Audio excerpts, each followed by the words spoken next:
La violence a plein de synonymes. L'agressivité, l'ardeur, le tempérament, le courage, la générosité, la vaillance, le pas pédé, tu vois, tous ces synonymes-là jusqu'au plus ordinaire. Il y a tout un univers comme ça dans le monde rubistique, métaphorique, sur tout ce qui sera la sacralisation du courage, le rudoyant. La violence, c'est la transgression des lois. Voilà. Le jeu de rugby, c'est un jeu légiféré. Il est né dans un état de droit, dans l'Angleterre industrielle, tu vois, et il a irradié le monde à partir de l'idée que si on a un certain nombre de lois, depuis 1841, on a 5 lois. En 1874, on en a 50, et maintenant on en a 5000. Il y en a 4900 de trop, peu importe, tu comprends l'idée. Mais il y a des lois, ce qui fait qu'on peut jouer le même à Hong Kong, au fin fond de la Patagonie ou au cœur du Botswana. Bien, ces lois-là, tu vois, font que, en rugby, on a décidé en 1830 que le hacking, on n'avait plus le droit. Tu vois, le croche-patte dans la tête, on n'avait plus le droit. Le coup de pompe dans les guibolles, c'était interdit. Voilà, bon, ben, on a décidé, à partir de 1871, que la fourchette, c'était pas bon. C'était pas humain.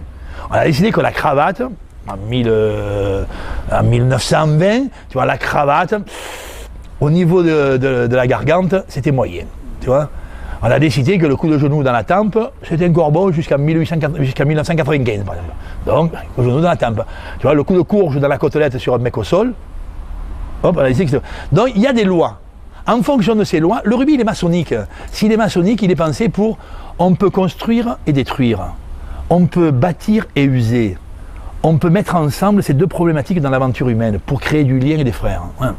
Donc, si tu veux, la meilleure façon de créer du lien, c'est de générer du danger.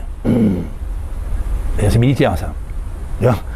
Pour générer du danger, on a inventé un jeu où il y a du danger. Quand tu rentres sur un terrain de rugby, tu ne sais jamais comment t'en sors. Mais comme il y a du danger, le solitaire va devenir obligatoire. On va penser des règles qui vont inviter au solidaire.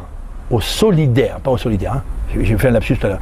Au solidaire. La règle, c'est pour aller vers l'avant, où il y a le danger, tu le regardes le danger. Ne t'en éloigne jamais. Mais tous tes collègues sont toujours derrière toi. Tu seras obligé de faire la passe en arrière, comme ça tu auras tous tes collègues derrière. Le solidaire est une loi absolue. Bien. Mais plus c'est dur, plus il faut qu'il vienne, parce que sinon t'es mort.